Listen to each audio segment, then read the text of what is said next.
for a little bit. It's just me this time. I'll be seeing Mets and probably Mel tomorrow. We have an event. They're showing some of my stuff. Who is texting me? GPT. I don't know who some of these people are who send me messages on Instagram and Facebook, and then when I don't respond, get mad. I don't know who you are. All right, live chat. Here we go. All right, we're here. What's going on? How are you tonight? Thought I would jump on for a little bit. I just got home from work a little bit ago and had nothing else to do, so I figured I'd pop in here and see what's going on with everybody. Tomorrow night we're going to be at a skating rink. They're doing a film event, and they asked if they could show a bunch of my short films and stuff like that. So I said yeah, and it also gives me a chance to go look at the location because we might be shooting a roller skating movie. I had written a screenplay quite a long time ago, and the location I wanted to use closed down. So we're going to go look at the layout of this place, and if it works, I'll rework it to that. But yeah, we'll see. Could be fun. Rewatching Skate Town USA and Roller Boogie and Xanadu not too long ago when my friend SJ was here. We watched Xanadu and Showgirls, and we did 2 reviews, but we didn't wind up putting them either one of them out. But that was back in like December, I think. But yeah, so just hanging out here tonight. Chat for a little bit if anybody wants to chat. If not, I'll go back to whatever the hell I was doing before. What's up, Noop? Finally saw Clown in the Cornfield last night. Really good movie. Some training videos on YouTube earlier, and one from Blockbuster. Hey, what's going on, man? Yeah, I haven't seen Clown in the Cornfield yet. I didn't know what that was. I thought it was like a low-budget movie, but apparently it was based on like a YA novel or something. It got solid reviews. I saw the Cinema Snobs review of it. They said it was very much like Thanksgiving, which I really liked. Looking good. I shaved yesterday, but it's already growing back in.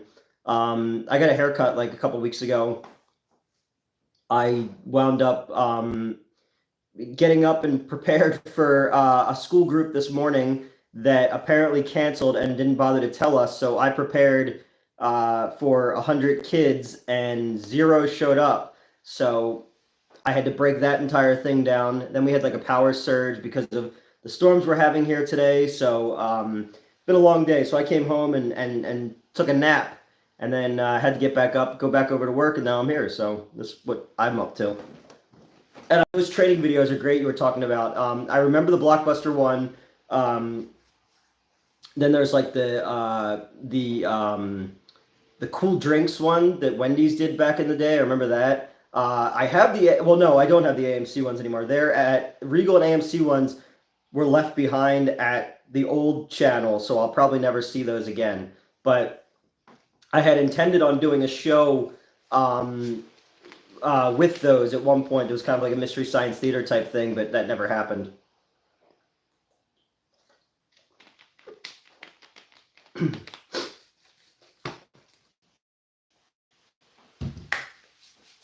How's everybody doing on this Tuesday? Very excited for tomorrow. I'm going to put my knee to the test and skate for the first time in a while, and then check out this location because I'm ready to start shooting the next movie. And whatever that may be, whatever location I can get is what we're going to do next. And I'm going kind of stir crazy, not making anything of late. But I obviously, Clown in the Cornfield, I will check it out. I like a good slasher movie.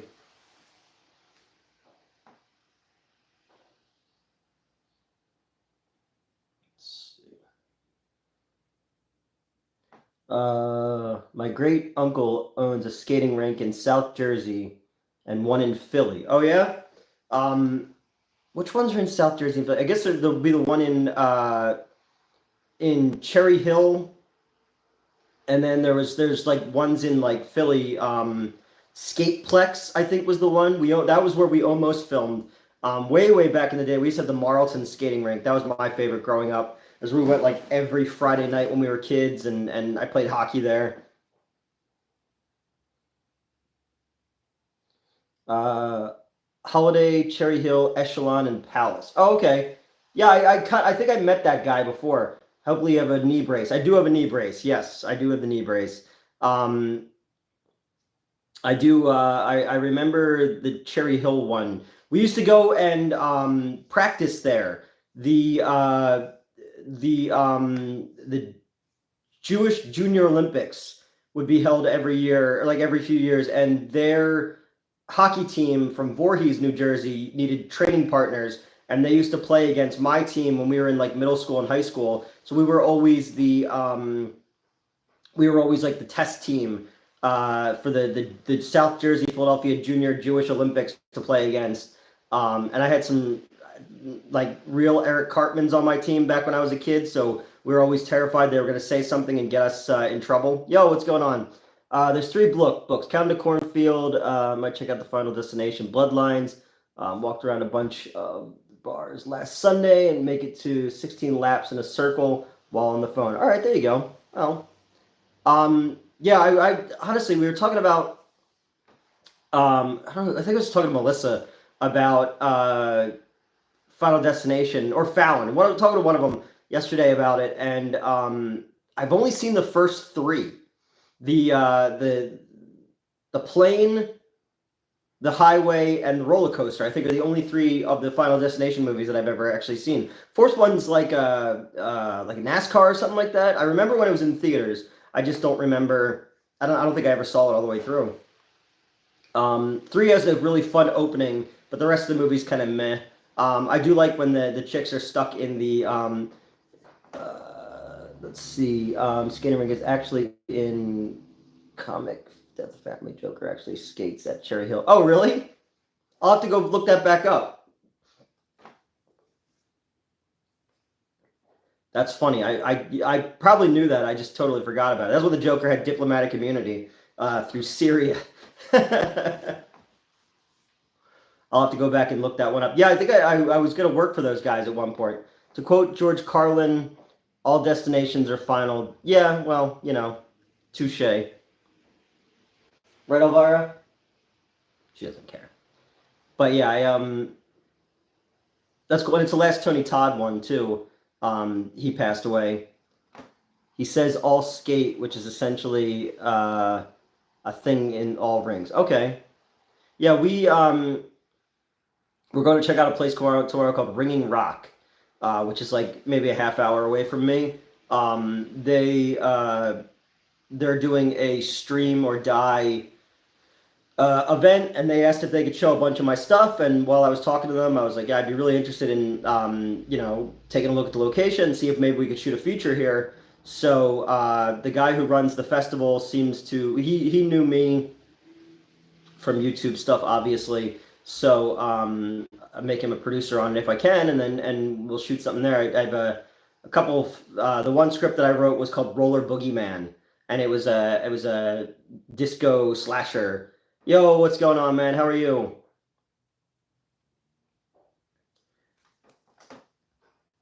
How is everybody doing today? All right, we got 13 people in here. It'd be, Mets and I were planning on streaming tomorrow, but then the festival thing came up, so we're just gonna go do that instead. But I'll shoot probably a video over there of the location and all that kind of stuff. And I finally get my pick up my car next week, so I can finally be mobile again, so we can finish fucking editing Amityville Pool Toy Massacre. Last Sunday. Yeah, I'm very excited to finally be mobile again because it's driving me crazy. The Last Sunday I got out to the editor, and then I got called by work, so I had to quickly get back to here to fix something for them. So it threw the entire day off. Looking forward to this Saturday. What's this Saturday? I'll be at work. What's this Saturday? You're looking forward to it. I don't even know what it is. I'll be here. I have a 13-hour day on Saturday. No rest for the wicked, right? And it is pouring outside still. It's been raining like crazy all day. I opened up the windows. Svengoolie is going to show the Blair Witch Project. Oh, okay. Interesting. Does he do more modern stuff? Because every time I've ever watched, it's always been like older stuff. Gotta run. Take care. Have a good one, man. Thanks for stopping in for a couple minutes. I reevaluated Blair Witch. I was very down on Blair Witch for a really, really long time when I was like a teenager and in college and stuff like that. I very, very distinctly remember when it came out. But I've reevaluated over the years, and I reappraisal of it, and I have a lot more respect for it. I'd love to see what the second one was supposed to be before the studio cut it all up. I know I saw a guy's video about what it was supposed to be originally. There's a Blair Witch Project mark when I came out.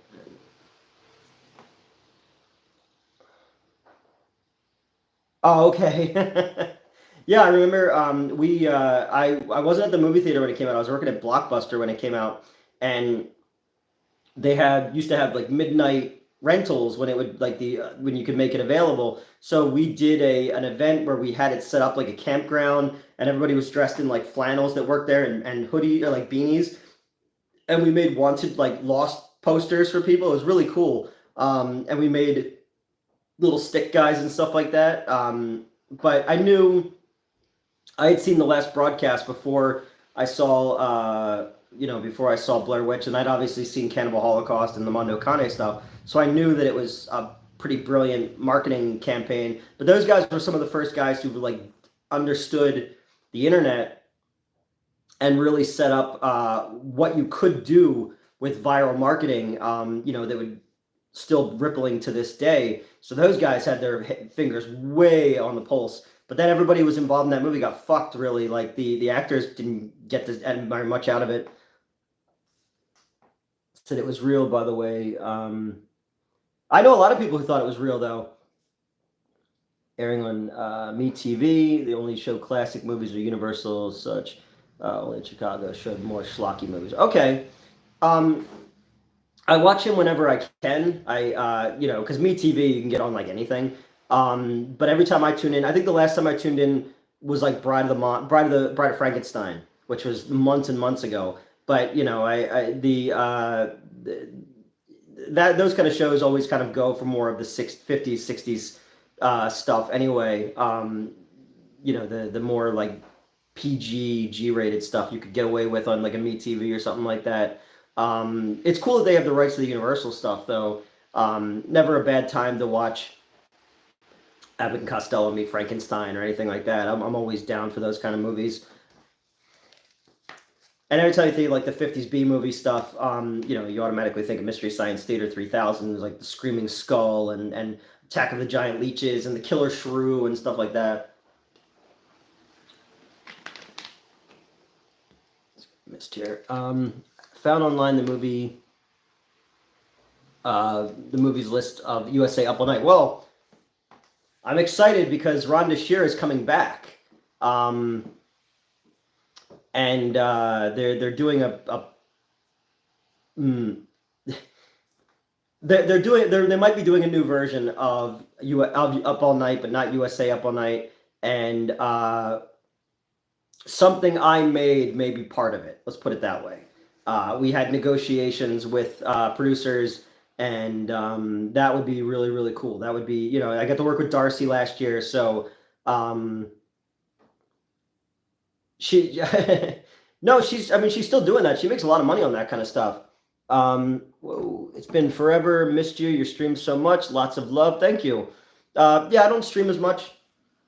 I'm really rarely home at night anymore. I'm working every day. But I got bored today when I got home, and I ate, and I was like, oh, what am I gonna do? I'll pop on here for at least an hour and see what everybody's up to. But yeah, no, she sells lingerie, and she's very successful at it. But they did a comic book. I know I saw some of the artwork from it, and then I know one of the producers of the new series, and they reached out to me about something. So something that I made is part of their pitch, which is exciting to me. Who knows if it's going to get picked up? Who knows if they're going to use that one? But if they do, that would be pretty exciting because, you know, I've got to meet Joe Bob. I've got to meet Darcy. Obviously, I worked with her last year, be part of something with Rhonda Shear. You know, so it's cool to, you know, to see stuff that you were part of, you know, that you loved growing up, and then to kind of be part of it. She's going to do one of your movies. That's awesome. Well, I mean, I don't know if she is, but one of the projects that I did is involved in one of their pitches. Put it that way. I'll leave it at that. But, you know, we've had stuff recently, like, you know, a couple weeks ago, Swamp Zombies 2 premiered in Australia and had a really good night. My missing the streams is a combination of the new job and the good old depression kicking my ass. Yeah, I know what that's like. I've been in this weird, since April 1st, I've been in this weird mindset of just like kicking myself and feeling like I'm not doing enough.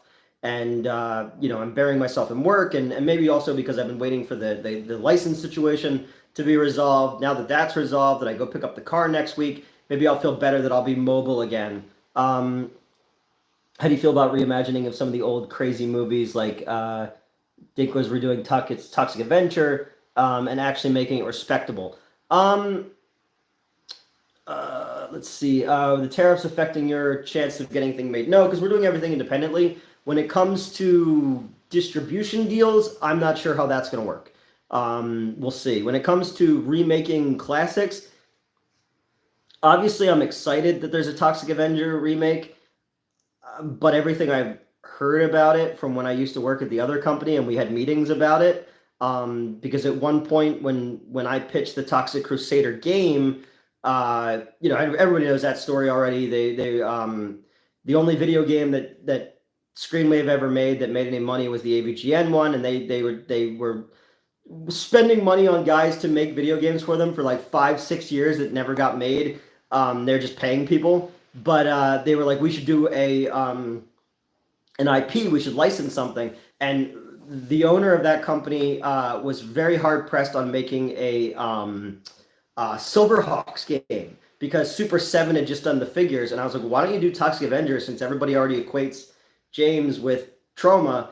And they were like, yeah. So I got the meeting together with Lloyd Kaufman, and then Lloyd Kaufman set them up with Michael Hers, and then I got Bell's palsy, so I couldn't take part in some of the meetings. But I remember doing the pitch Bible and then getting things together. But we had to have we had a meeting with Legendary Pictures, and they told us that it was going to be kind of a glitzier version of the Toxic Avenger, and he was going to be a little guy, and that the movie was going to have more of a color palette of The Simpsons than it would of the Trauma stuff. So that would be, I don't know, it would interesting to see, but I mean, it took a while for it to get a distribution deal, so I don't know what that says about things. You would think that after, you know, after Terrifier made so much money, the gore wouldn't be a problem. It would just be that maybe it's not a great movie.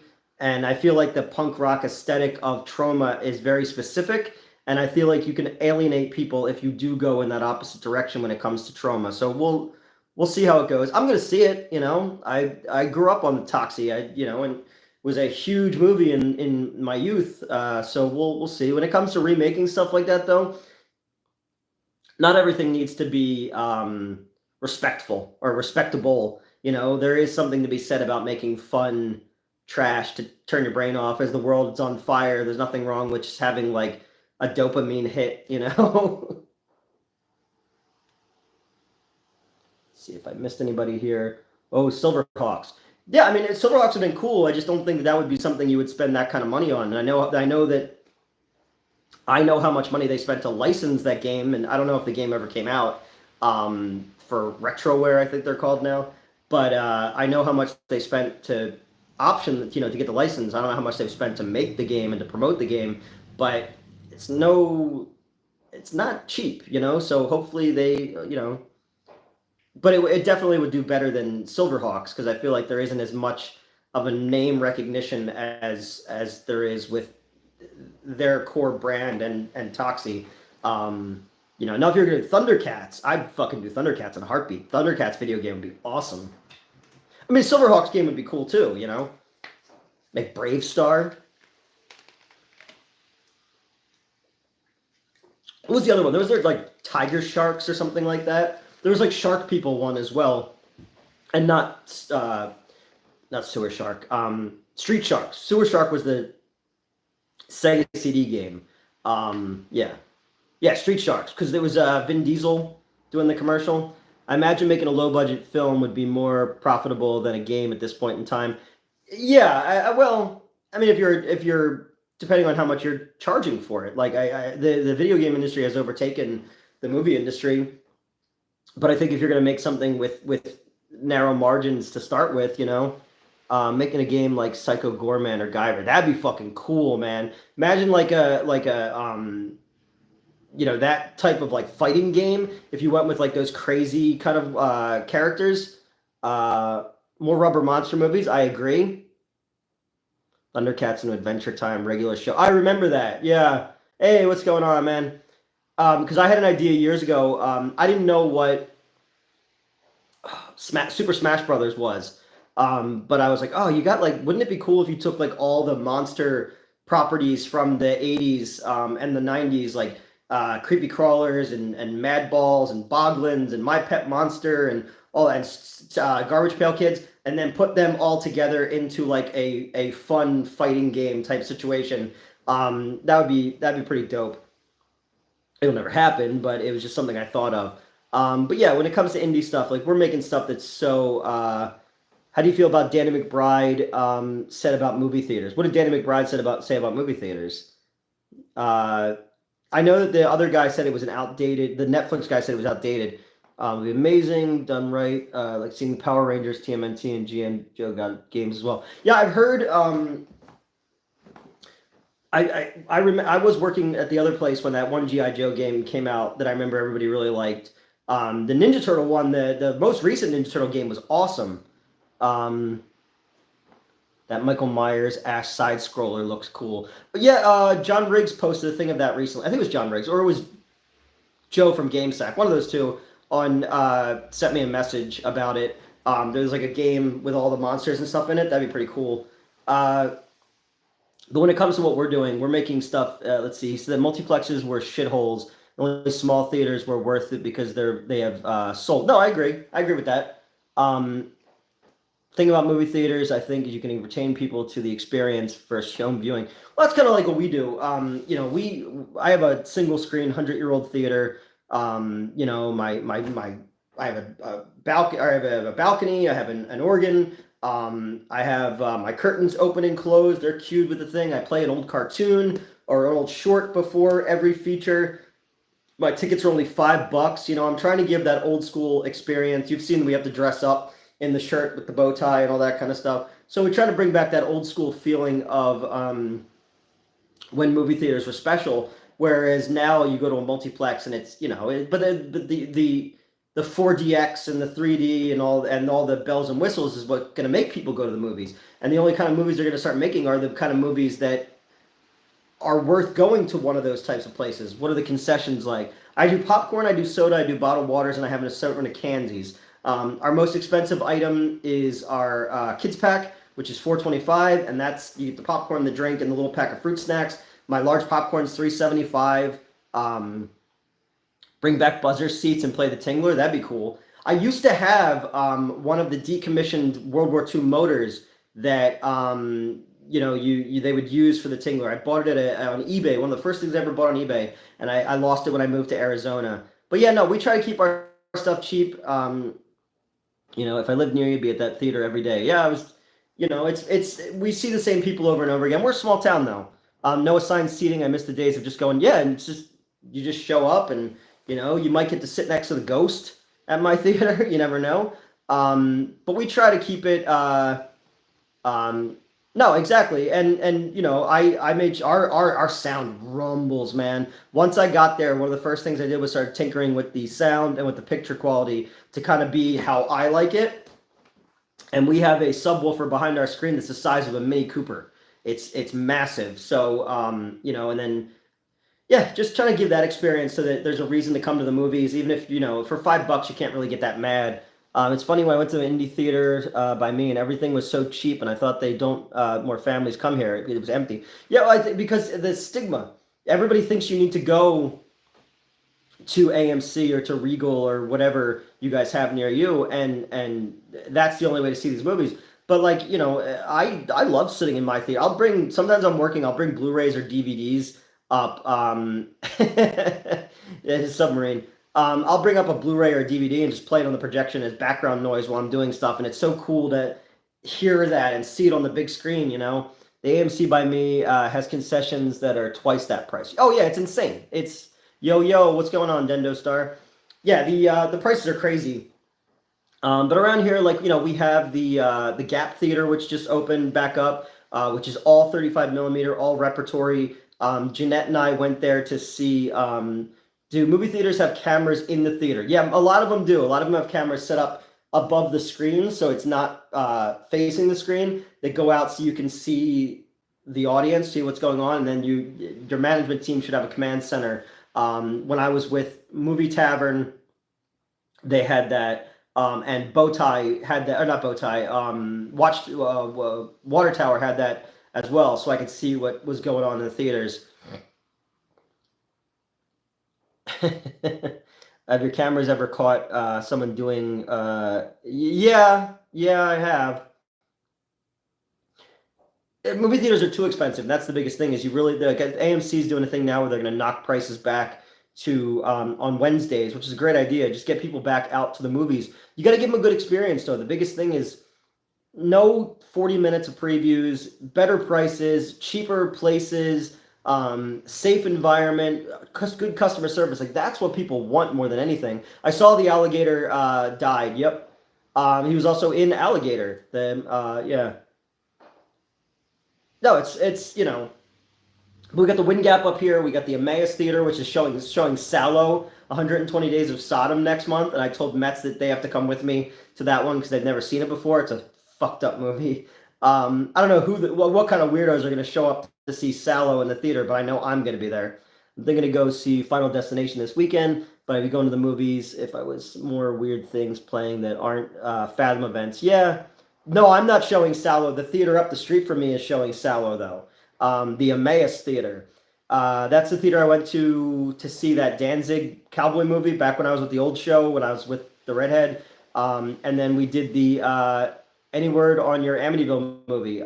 Yeah, we're we about an hour of it is done effects wise. It's been slow. I haven't been mobile because of my car for a few months now, so I've been stuck. And then whenever I can get to the editor and we sit down and we actually get things going, I gotta put an entire day into it. And we had a big day last Sunday, and I got called back to work to fix something. So that threw a wrench in everything. But it has to be done by November. That's the biggest thing. That's the agreement that we made, but it has to be done by November. And with us skipping the Horror Con this month, that's just going to give us more time to. Oh wow, this is Italian. Sorry to hear. So yeah, no, it's gonna be cool, and the effects are coming together really nicely.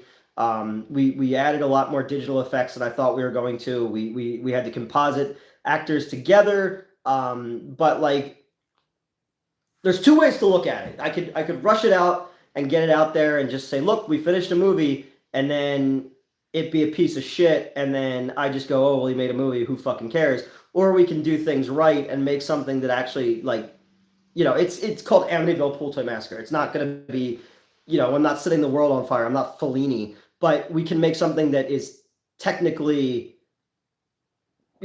competent. And that's my biggest thing, is to make something that is fun and looks and sounds competent and shows what we can do with a little budget and with talented people. And and that's kind of been my goal, is that, like, you say the movie sucks, I'm sure it will, but it's going to look and sound and feel like a movie. The Emmaus Theater is nice. My girlfriend now, my wife, took me there to see Killer Clowns. That's cool. It looks like it's shaping up to be one of the better ones to come out recently. I hope so. You're doing great, Newt. I have faith in you. Thank you. Yeah, and then and I've got fucking all the Donald Farmer movies and all the Robbie Lopez movies that I worked on. Scissors comes out in September. That's going to get a really big push as well. I think the movie is going to be cool. I'm excited to know what you're doing when you have some good creature effects. Yeah, practical effects was a big thing, and then adding CGI to the practical effects was another big thing. Even I'm surprised at how some of the stuff came out, because I remember being on the day and shooting and not thinking that certain things would cut together very well. 100 newts versus one gorilla. No, we don't know. Just me versus a gorilla. That's it. And then I'll sign language to him that we can take over the world. So the gorilla and I team up, and but yeah, no, and despite what that somebody asked me, they asked me if Madeline was dead. I got a bunch of text messages asking me if Madeline died. And I don't know where they're getting that from. Madeline obviously used to be on the channel a lot more. She took a job in like the financial sector, so she kind of stopped doing the OnlyFans stuff and all like that. But she's not dead. We still talk on Facebook and text message about stuff, because I need to get some ADR. I did get some ADR lines from her recently. But she said to me, she's like, yeah, people thought I was dead. And then I started getting messages about it. So I'm not sure where that came from. But no, Madeline is not dead. She just got a really, really good, high-paying job, And she and I buried the hatchet on, issues that we had while we were filming. Temperatures run hot when you don't have enough time and enough money to get things together. She's dead inside because she had to work for the financial sector. Well, that's true, yeah. I thought you were going to say she's dead inside because she had to work for me, but she's worked for worse directors than me. You should do dollar hot dogs. Yeah, we don't have a hot dog roll. We don't have a lot of room behind our concession stand. And I just had the health inspection. We passed with flying fucking colors, which I never had any doubt of. But, in the whole time of taking everything apart, sanitizing everything, and get it ready for the inspection, I was like trying to think where I could fit more stuff. So I was like, maybe I'll do nachos. Maybe I'll get like a nacho warmer and stuff like that. But there's just no room for anything there. So, and the building's 100 years old. You have a very tight space. So I think we're just keeping it in what we have. Plus it makes inventory much easier for me. Once a week I do a hard count, and, I don't have to order that often. So you're working at the theater. We got nachos. I was like, okay. I like movie theater nachos. Any professional project is hard. Yeah.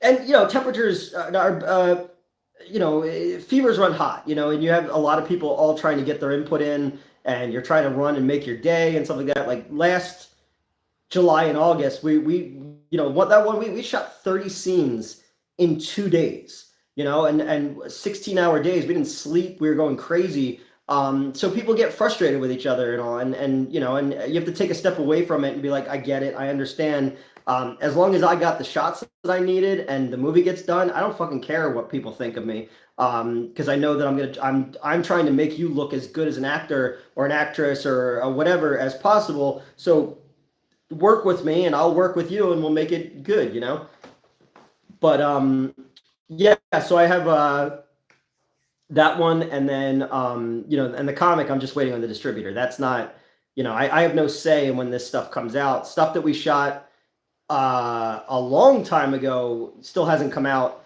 because it's all up to the distribution company, not us. Bigfoot Exorcist came out last year. I shot that in 2020.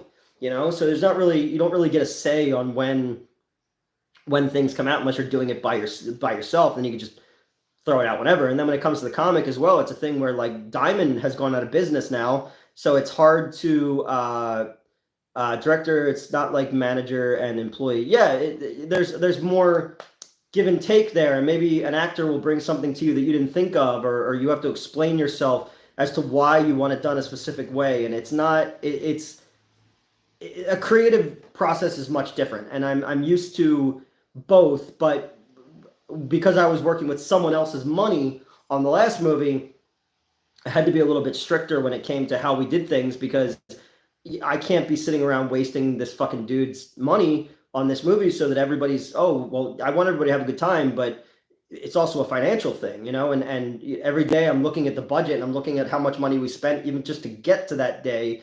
And, I had to go back and wind up asking for more money from him, which I didn't want to do to get the second half done. And then from that point on, I just said, I'm just going to do all this rest by myself. So I've put in a lot of money of my own money for stuff to keep going, just to keep us moving on things.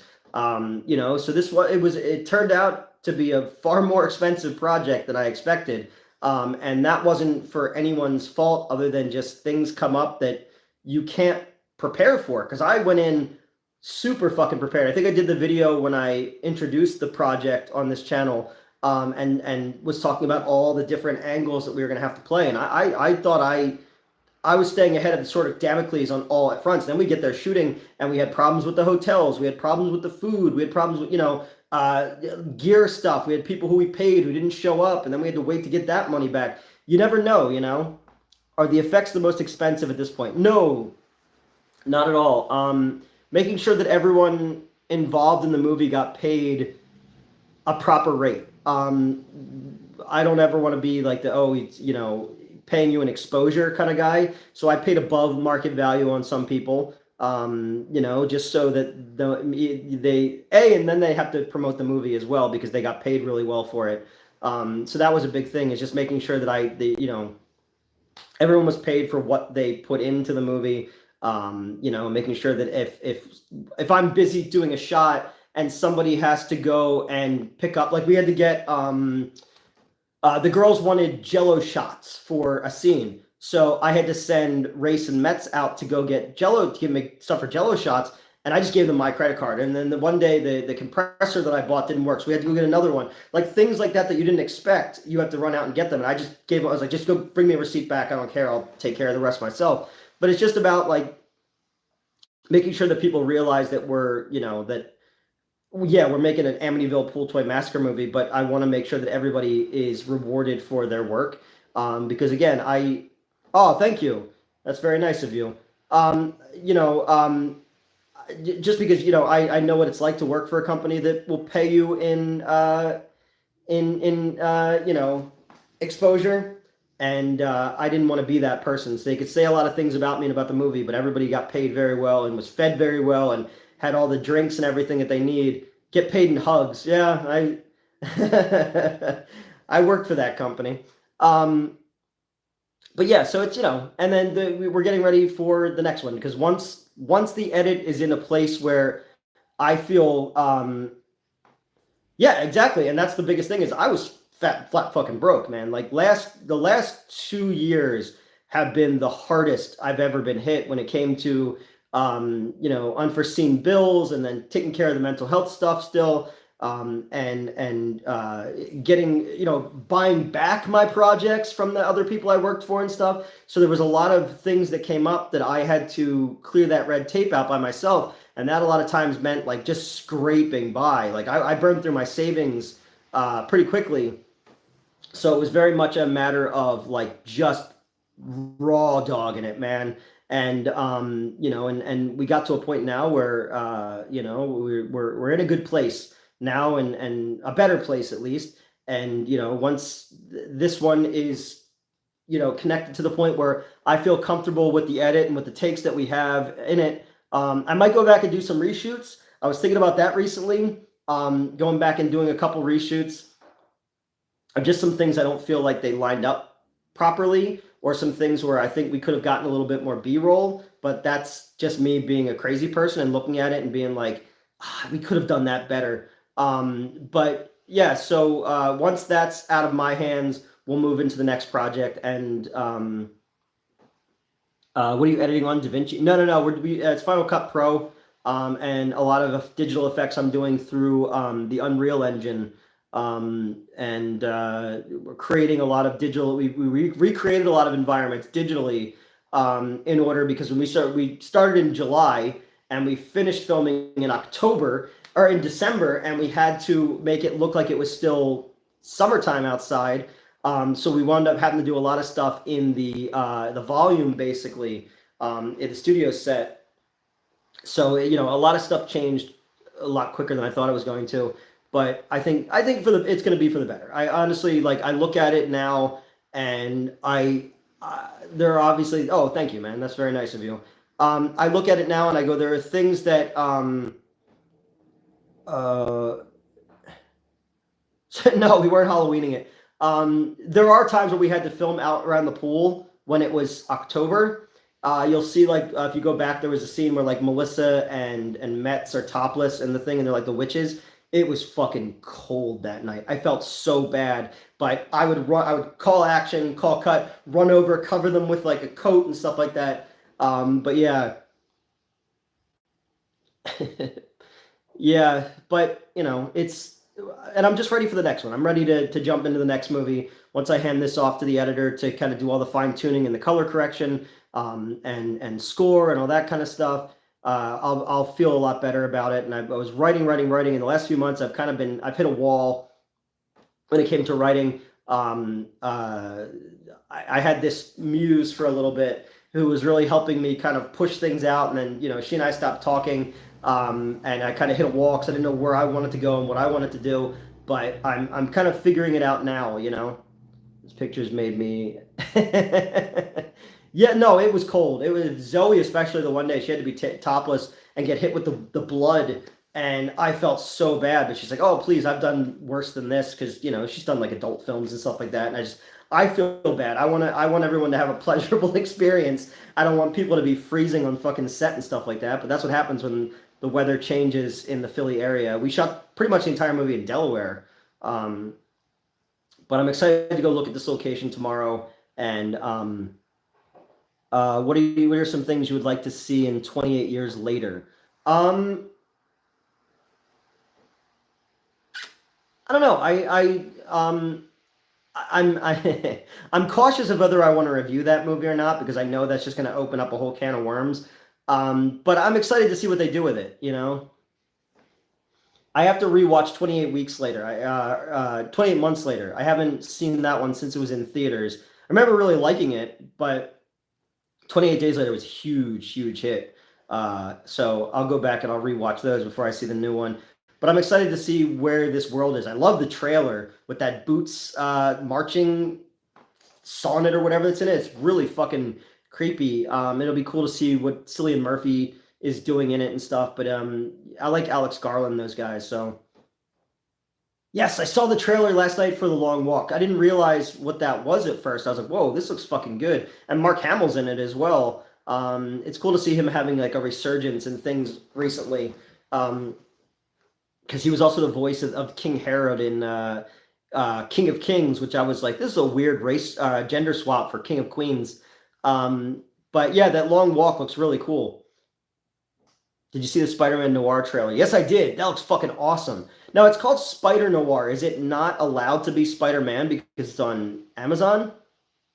Because I know it's the Beyond the Spider-Verse character, but it wasn't called Spider-Man Noir, so I didn't know if it was maybe not allowed to be Spider-Man because it's not a Disney thing. So I don't know how that works, but it looks cool. I like Sin City with Nick Cage Spider-Man. Fuck yeah, man. I'm down to clown on that. Are you kidding me? I saw that trailer this morning, actually. Kundu's a wild man in the dagger between his teeth.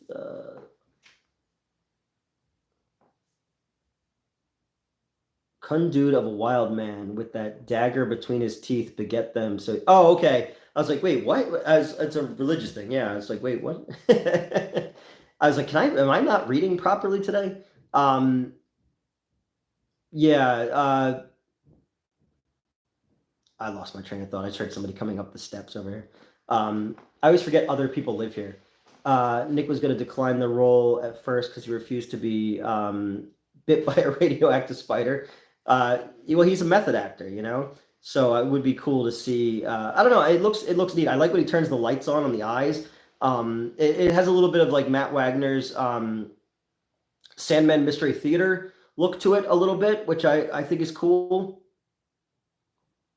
He would refuse no such thing. He would insist. Nowhere is that. Which man can... He refused to the wrestler because he wouldn't do steroids. Yeah, I remember. I remember when he was supposed to do The Wrestler. Best Mission Impossible. I haven't seen one of those movies in my life. First one's great. I don't like two. Um, I like the villain in three. I liked Henry Cavill in that other one, and the last one was really cool too. I've heard this new one's a mess though.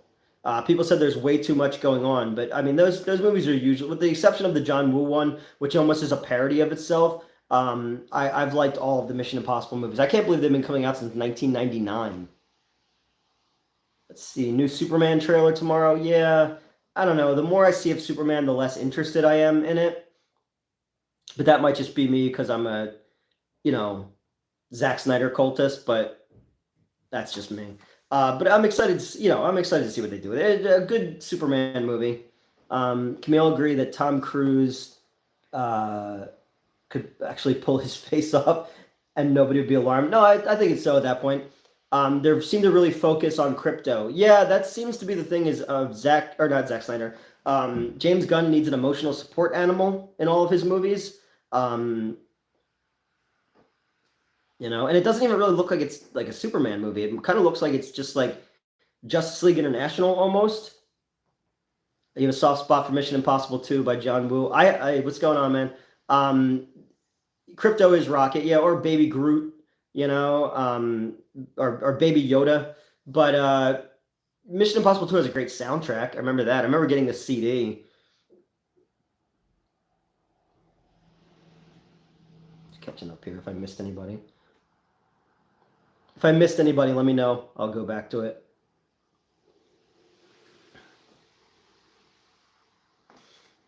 Yeah, they're focusing a lot on the dog. What is your favorite Billy Wilder movie?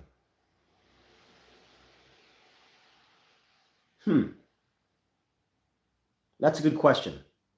I don't know if I've seen enough to have a favorite.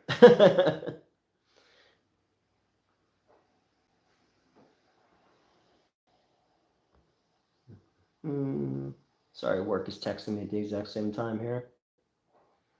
We did we had Silent a couple weeks ago. Pretty stacked weekend coming up. Let's see. Lilo and Stitch and Jurassic World. Yeah, I haven't seen anything for the new Jurassic World yet. I know who's in it, but I haven't seen a trailer for it. I saw the poster. I'm actually excited for Fantastic Four. The more I see of Fantastic Four, the more excited I am of that one. I think I'm more excited about Fantastic Four than I am about Superman, which is weird. I think Lilo and Stitch is going to make do gangbusters because people love that guy. Yeah, and I think I didn't realize how popular the characters was because I remember when the original cartoon came out. But apparently he's become very, very popular again. Okay, what about William Friedkin? What's your favorite? Sorcerer is my favorite William Friedkin movie. Kind of over the Jurassic World reboots, to be honest. Yeah, no, is this one connected to that world? So there's Scarlett Johansson's in it, but I don't know. It's like not Paul Blart. What's his name? Chris Pratt in it. I'd love to see like a full-on Jurassic Park heist movie. Like I know that was Nedry's vibe in the first movie was stealing the embryos, but it would be cool to see like a completely decommissioned Jurassic Park and like a SEAL Team 6 Ocean's 11 style heist. That would be kind of cool. I think he's the one they're fusing dinosaur DNA. Okay. Paul Blart worth watching. No, it's not. I know a lot of people who are in Happy Gilmore too because they filmed big portions of it in New Jersey. But yeah. I don't think I saw the new Paul Blart Jurassic World. That'd be funny. He's on this little Segway. I'm an asshole. I want a Jurassic Park remake. Yeah, like the original. If you remade the original at this point, I think you could, and not continue with the sequels. Like go back to that's kind of what the first Jurassic World was just a soft reboot of the first movie. I don't know. It's a series that didn't really need sequels. There are a lot of elements. Is there a chance Gunn would told by the studio to shoehorn crypto in because that would definitely be something the studio would tell them to do if they could sell they saw the Baby Yoda, how popular that was. Like, give us one of those. We need a crypto in it. Chris Pratt, Paul Blart. I couldn't remember his name for a second.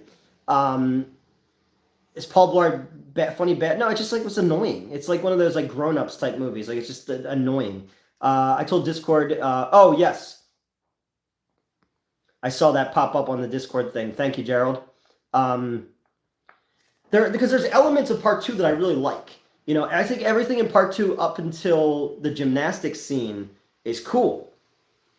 You know, I like the big game hunter element of it. I like the Site B element of it. Part 3, I remember the Allen scene.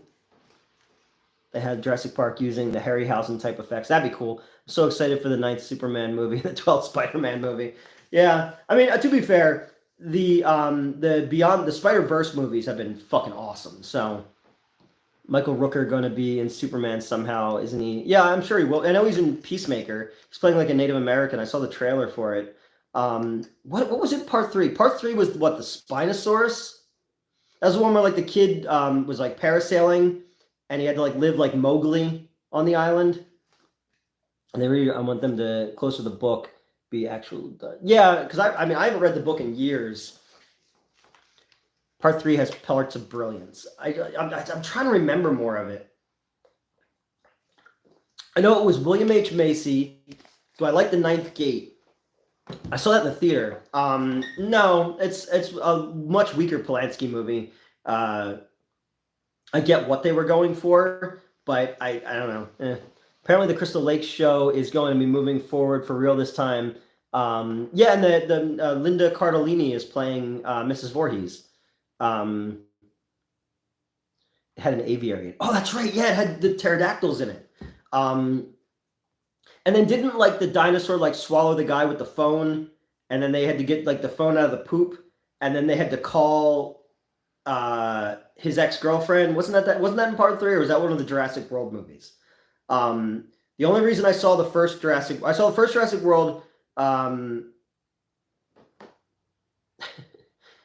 Yeah, I mean, hey, what are you gonna do? It's gonna be Mrs. Voorhees. Like, I guess it's gonna be Mrs. Voorhees creating all the havoc that happened before part 1. You know, where the do you like Cemetery Man? Yes, I have the poster right over there. Yeah, I love Cemetery Man. I did not like Dylan Dog, the movie. Okay, yes, Distracted by Barney. Okay, I do remember that. Friday the 13th at Jurassic Park, that'd be cool. Yeah, because part 3 was directed by Joe Johnson, right? Who did Rocketeer and Captain America, if I'm not mistaken. Because originally part 3 was going to have like human dinosaur hybrid soldiers. Would have been fucking cool. Maybe back to Sleepaway Camp. Yeah, I think with the Springsteen sister. I mean, those 2 and 3, like Teenage Wasteland, those were much better than the Return to Sleepaway Camp, where they actually brought Angela back as Felicia Rose, but like they had her under prosthetics with like a voice box, and you're like, we get it, it's Angela. And that kid is like, your butt stinks or whatever. I hated that movie. It's fucking awful. I thought you should do Fast and the Furious and Jurassic Park. I think those would work well together. Or Transformers and Fast and the Furious would work well together. I'd like to see them do like Dino Crisis movie, like dinosaurs in space, like souped up fucking dinosaurs in space. That'd be awesome. Or Dinosaur Attacks, the cards, like the trading cards. That's a movie I would love to make. Cadillacs and Dinosaurs is another cool one. What's up, Newt? I think the Friday the 13th series would focus on the 50s, her abuse. Yeah, okay, that would be cool though. I like that because remember in the first one they say like the water was the camp burned down and the water got like polluted or tainted or something. It'll probably be more of that, and we'll probably get Jason is like alive out there, you know, and maybe he's like an urban legend or something like that. Cadillacs and Dinosaurs was cool though. Monster Squad, but digitally replace the monsters with the originals. I could see that. Stop. Someone is listening. They're listening Fast and the Furious. Wouldn't put it past them. Well, you know. Do you know anything about Michaela Suave's other films? The Church, The Sect. Yeah, those are good. And, you know, he worked with Fulci, you know, and Argento. He stopped directing after Cemetery Man because he had a kid that died or got cancer or something like that, and he just never went back into directing. But The Church is cool. I like The Church. He's the guy with the part metal face in Demons, Lamberto Bava. Surely not Duncan Regeer. He's good. Yeah, that was supposed to originally be Liam Neeson too. Liam Neeson was going to play Dracula.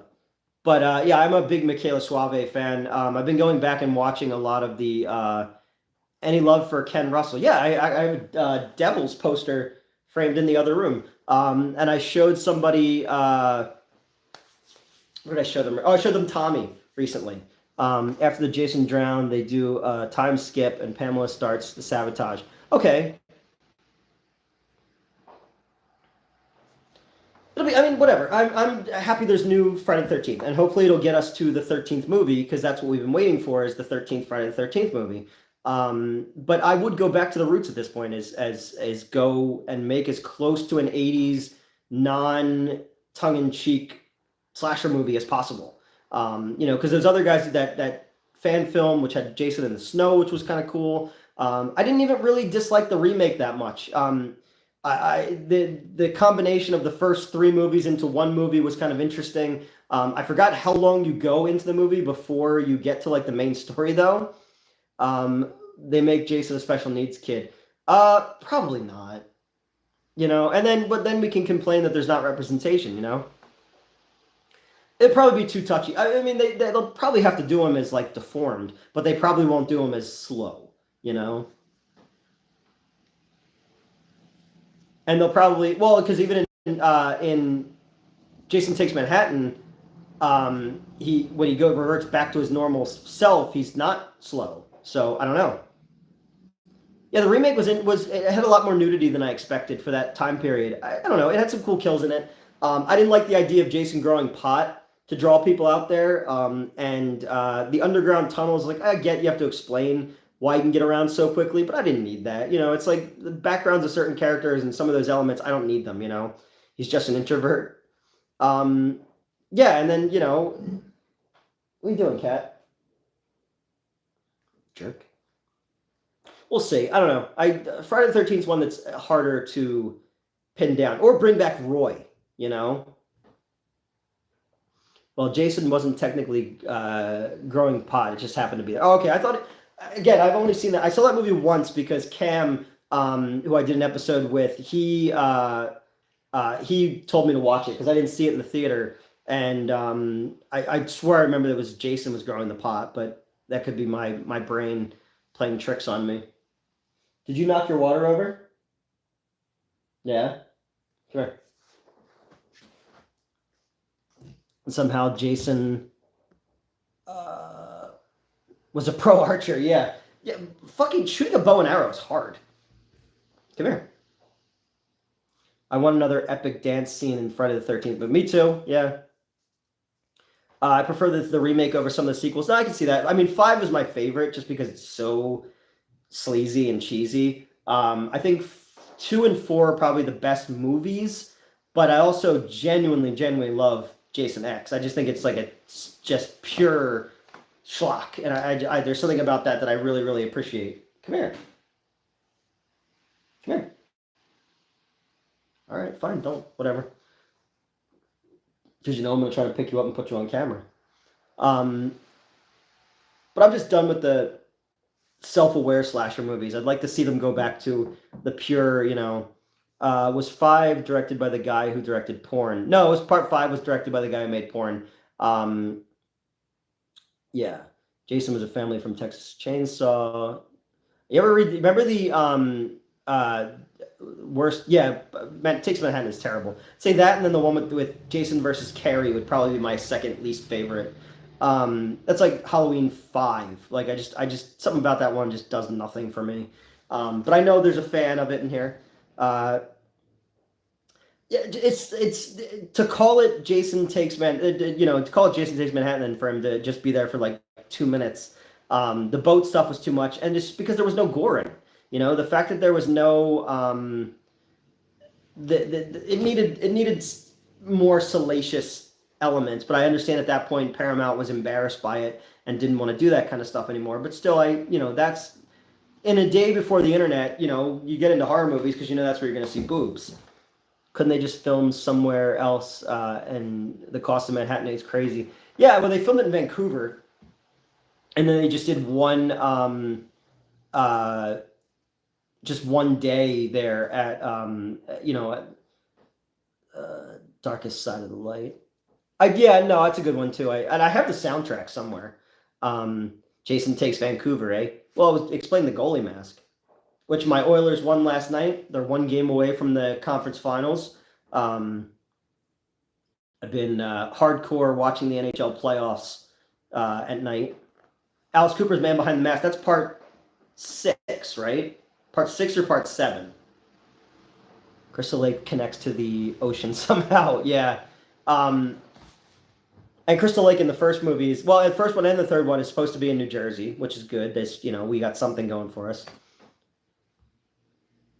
The Maple Leafs are blowing it. I need the Leafs to win. I need the Leafs to win and knock out the Panthers because the Panthers won the Cup last year.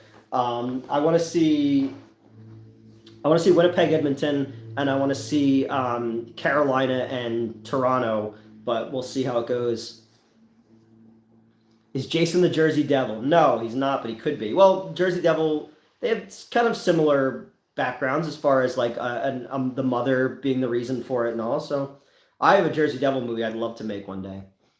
But yeah, the Jersey Devil was my folklore growing up. He was kind of our Bigfoot, our Loch Ness Monster.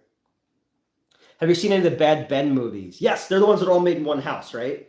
I think I've seen the first one, and I saw the very last one that they did. Because the Movie Timelines guy did a video about it not too long ago as well. But yeah, I've seen 2 of them at least. Pour one out for Crazy Ralph. He's got a death curse. And then there was question that maybe Crazy Ralph was actually Jason's dad, but then they dispelled that in the other one. So I was like, that'd been kind of interesting. Because wasn't there supposed to be an ending where you see Jason's dad at the grave and you find out that he was the one who was keeping him alive after Mrs. Voorhees died? It was supposed to be a plot line that they didn't go with. I do remember the Jason versus Leatherface comic book that Topps did. Jason's dad was some super jacked alcoholic. Well, that would make sense. His son grew up to be a giant muscular man monster, so it makes sense. I miss the days when they used to do those kind of books, like the Leatherface versus Jason books, and there was all those, I think it was Prism or Pyramid comics, did all the Freddy ones. I had a lot of the Halloween ones as well. Like in one of them, they made Laurie Strode became the new Michael. 90s and early 2000s comics were bizarre, to say the least. But there hasn't been a good, that's why I'm contemplating whether when we go look at this location tomorrow, if I want to do, what's a good anthology film that isn't Creepshow? Tales from the Dark Side, Dead of Night. I like Monster Club. It's pretty terrible, but I like it. Dead Time Stories. Trick or Treat is another one. Cat Eyes, yeah. They could do Anthony Hopkins play Elias. There you go. You could do that. I think I remember finding the Dr. Giggles comic at the dollar stores again. Yeah, I remember the Dr. Giggles. The funniest thing about Dr. Giggles was there was not a lot of horror movies that came to theaters in the 90s before Scream. And the Echo Multiplex movie theater, which is where I met James Rolfe when we were both 16, the movie theater was next to a train station, and there was these big billboards on the side of the train station, and one of them was Dr. Giggles, and way after the movie was done, nobody came to change it, so that Dr. Giggles banner was there for 2 years after the movie was already come and gone from the theaters. So that's always my one memory of Dr. Giggles. I'm excited for your Florida Man comic, but they're such a fan of the Tales from the Crypt. Have you ever considered doing a horror comic? Yes, we have one. What's your favorite hockey movie? The Slapshot. Slapshot's the best sports movie I think ever. We have a. I did Velvet Rope back in the day, but we have another anthology book that's been done for 4 years, but now we're gonna wait and put that out after Florida Man. So we yeah, the Goon's a good one. I didn't see the second one though. I never saw Goon 2. And obviously the Mighty Ducks movies I'm a fan of. Even the cheesy like second one. I have the second movie's poster. Um, because apparently Margot Robbie's a big Mighty Ducks fan because she had a jersey, her picture of her wearing the District 5 jersey, which I thought was kind of funny. Yeah, the Broad Street Bullies movie. That'd have been, and because grew up a Flyers fan, so it'd have been cool to see that era of Flyers hockey done. And I think Rob Zombie would have done a good job with that, but never came to big. The studio shut that down. But yeah, hockey, that's why I'm excited to skate tomorrow too, because I haven't skated in so long. Like outside of just like on the street. So it'll be nice to see if my knee can hold up because I do miss it and I do miss playing hockey. And if it's something that I think my body can still physically do, I'll get back into playing in a heartbeat because I have off 2 nights a week now, and I could definitely find a men's league.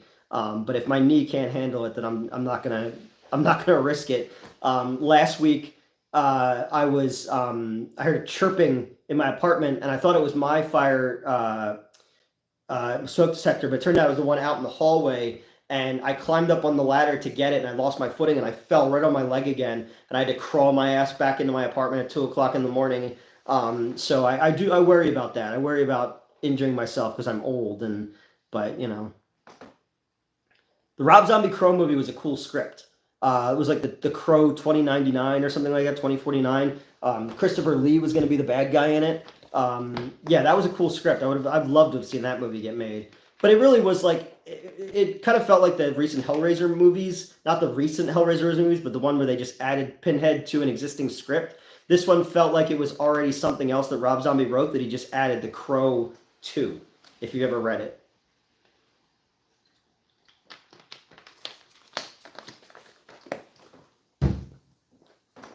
I want to make a hockey horror movie, too, at some point. Yes, we were talking about that earlier. I saw the Spider-Man Noir trailer. It looked awesome. I love the kind of Sin City look to it. Again, Nicolas Cage in Noir. Fuck yeah, man. I'm down for that. There's that. Yeah, Jordan Peele producing it. It's called Him, right? Forgot about the new Hellraiser. What's up with doing a movie? It wasn't their favorite, but it was better than anything he'd done since the second Hellraiser. Yeah, I think I've said it a bunch of times that visually it was heads and tails above the stuff that had come out of it since the 90s, but it lacked the kink that is synonymous with Clive Barker's writing. It seemed far too sanitized. And then going with the drug addict angle just seemed too close to the recent Evil Dead, so, Hellraiser directed by Ned Flanders. They're doing a black and white and a color version. I'd only watch it in black and white. That'd be the only way to see a Spider-Man Noir, would be in black and white. Or if you do it like Sin City, where you do certain things accented in color, would be really cool. But I think for the most part, if I'm going to watch it, I'm going to watch it in black and white. Kind of like I watched the Justice League Justice Gray one. Did they steam hams in Hellraiser? It's the Aurora Borealis in one place this time of year. Yeah, the Justice Gray one, and then I saw the Mist they released in black and white, and then I saw the Chrome version of Mad Max as well, only in Albany, Utica. It's an Albany expression.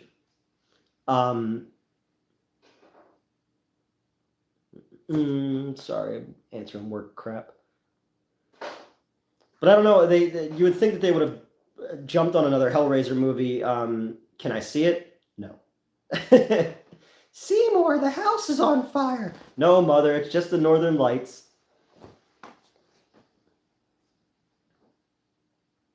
Good old. I don't think there's a day goes by where Jeanette and I don't text each other a Simpsons quote. Because that's how I communicate with women in my life, is through Simpsons quotes and memes. It's clearly why I get more ass than the toilet seat.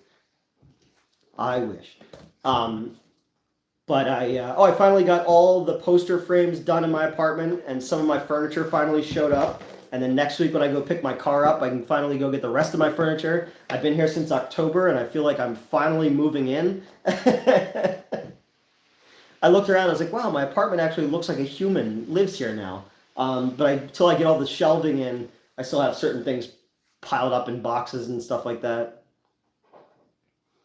Your inner being is Krusty the Clown, the Krusty comedy classic, KKK. Oh no. How you doing? By the way, I'm still up at 2011 in my memoirs. Good luck with that. Ever watch the Boris Karloff TV series? Yeah, of course. Yep. What was it? Oh, we were just what was it? Oh, we literally just talking about that and about another Targets. Targets was the thing we were talking about. The Karloff was in that one. Really, really cool movie. But that got us talking about thrillers because I was watching a YouTube video about the 80s Twilight Zone, and I kind of fell down the rabbit hole of other anthology series like Night Gallery and Monsters and stuff like that. He was a sniper. It's about a sniper. He's an ex like horror movie actor. That's a good fucking movie. That's a really good movie.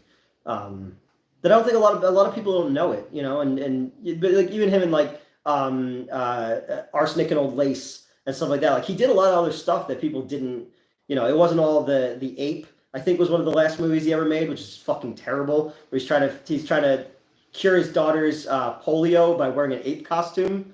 Gonna see Final Destination, Bloodlines, and the Karate Kid Legends.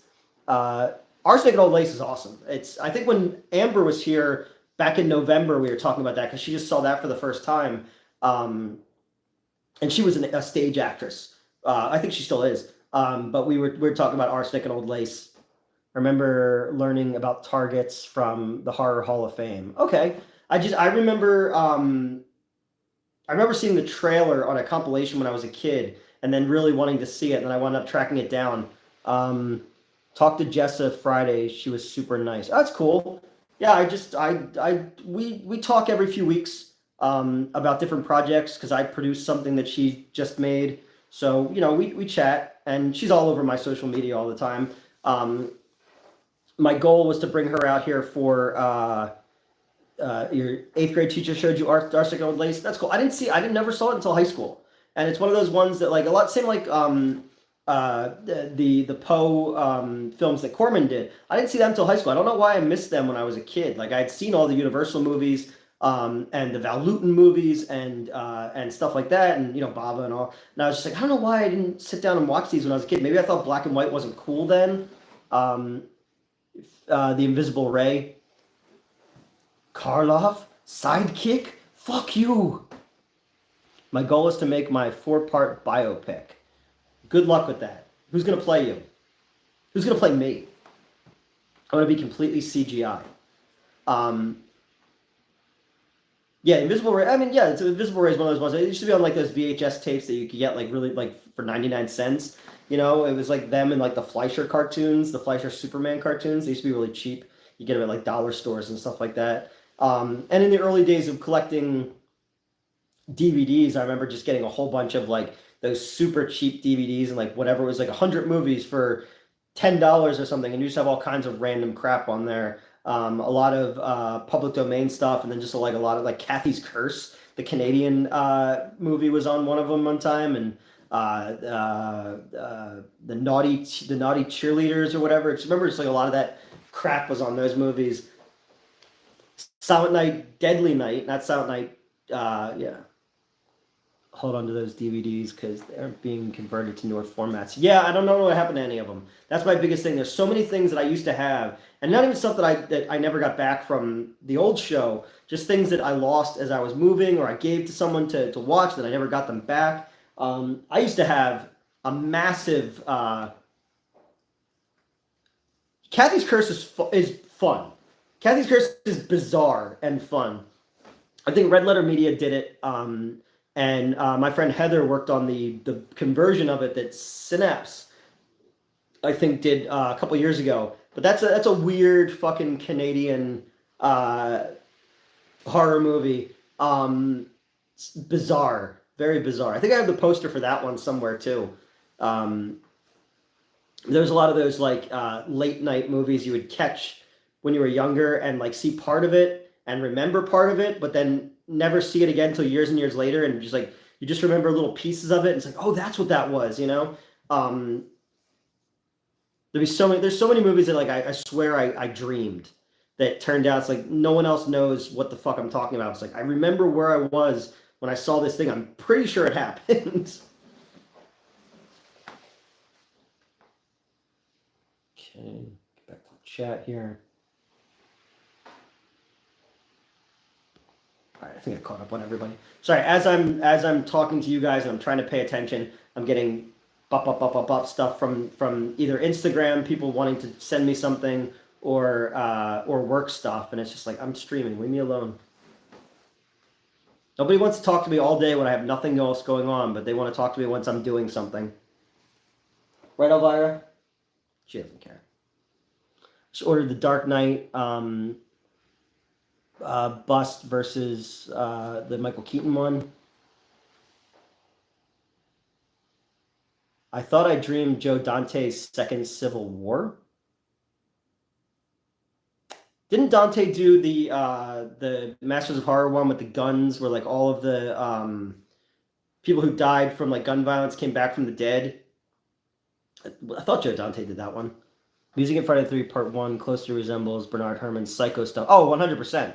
I think that was done intentionally, but I mean, so does the score to the Reanimator is essentially the same thing. It's just done in a different key. And then the score for Friday the 13th actually also he did a lot of those same cues in The Children, which came out before Friday the 13th. So he just recycled a lot of the same cues. Same thing with Horner with Star Trek. Like a lot of those cues that he used in those bigger things, he used in the Roger Corman movies before that. Phantasm reboot, I'd be down with that. Which ending of I Am Legend is better? I like the alternate ending.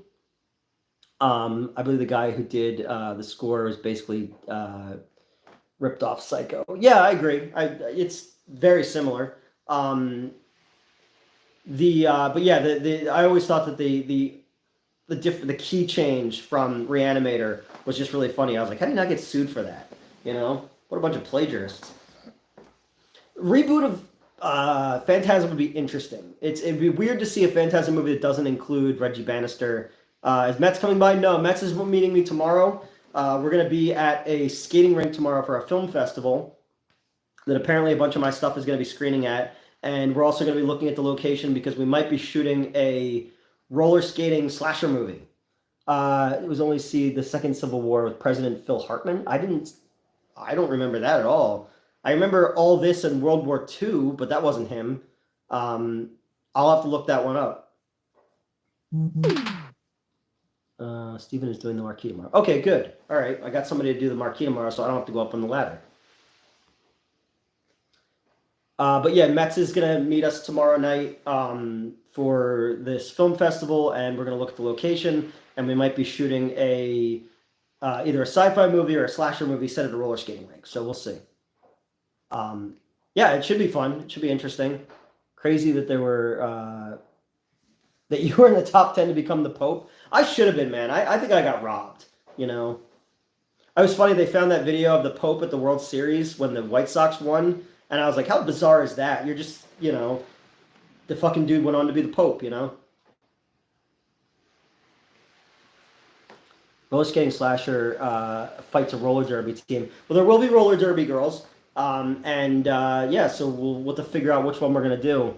Have you ever been to the Senator Theater in Baltimore? Yep, I have. The Senator's much bigger, different. I went and saw, what did I see there? I saw,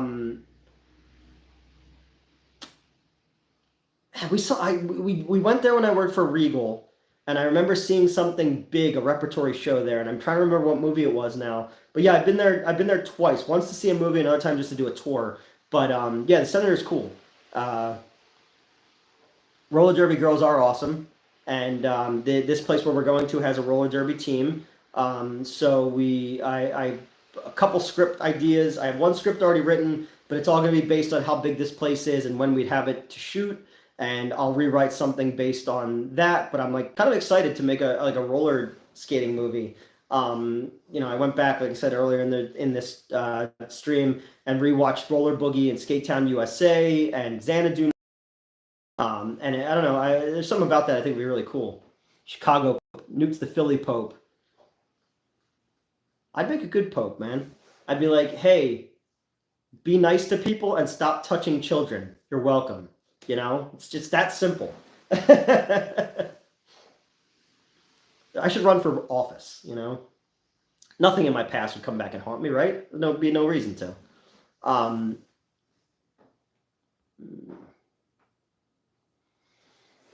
don't think you would want to. I mean, a Philly Pope would be something. I think that a Chicago Pope and a Philly Pope, people wouldn't want to fuck with them. They stop you at, do you believe in God? Okay, yeah, all right, then they would stop me there, and I'd be like, I take the fifth. But I mean, you could hold high offices without being qualified. We have a president like that, so it's all good in the hood, man. It's question 1. It's like on the SATs, you get points for spelling your name correctly. I failed the Pope test on the first one. All right. Work is trying to get a hold of me, so I'm gonna have to let you guys go because I don't know why they need me tonight. So it was nice chatting with everybody, and I will let everybody know how tomorrow goes with the skating rink. But if there's a steady paycheck in it, I'll believe anything you say. So I'll chat with you guys later, all right? Good night. What is going on here?